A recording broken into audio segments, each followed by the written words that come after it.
Finding a daycare in Montreal can be challenging. Finding one that cares for your child, educates them, and contributes to their development can be an even more difficult proposition. That's why in 2012, Quebec set new standards for daycare educators.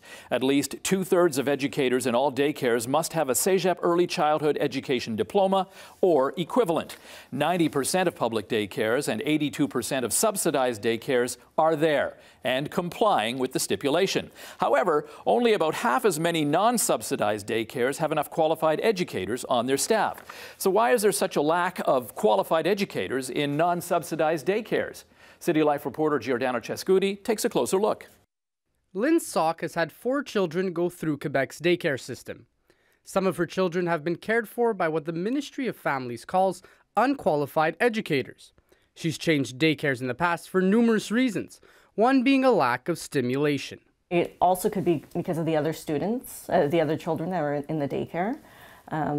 It could be the structure. If my children were older and I felt that they should be learning, motor skills and more arts, then I would take them out. Krista Japel is an early childhood education professor at UQAM. She feels that the bar should be set high when it comes to certifying our educators. Ideally, and I'm talking ideally, a university degree, because the early years are the most precious years, and we should put the best people in early childhood education and care. But as the need for qualified educators has increased in non-subsidized daycare, so has the number of spots in that sector. The number has skyrocketed almost tenfold between 2009 and 2018. But with so many openings, Japel says one of the reasons there's still a need for qualified educators is the public perception that those entering the field are just babysitters. But she says qualified educators can add tremendous value. An educated educator has an idea of what is appropriate for children, what activities on every level. I mean, the idea is to support, to foster children's global development. Several non-subsidized daycares we spoke with said they would love to have more qualified educators, but attracting them isn't so simple. Sophie Apollon-Auguste co-owns a private non-subsidized daycare in Griffintown. She says she follows the Ministry of Families pay scale when paying her qualified educators. But generally, she says, CPEs provide a more lucrative salary and benefit packages that non-subsidized daycares can't offer.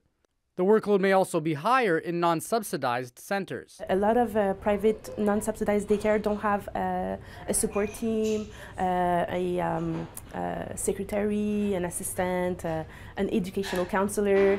All the additional help that comes mandatory in the CPE or subsidized daycare is not often found in private daycares.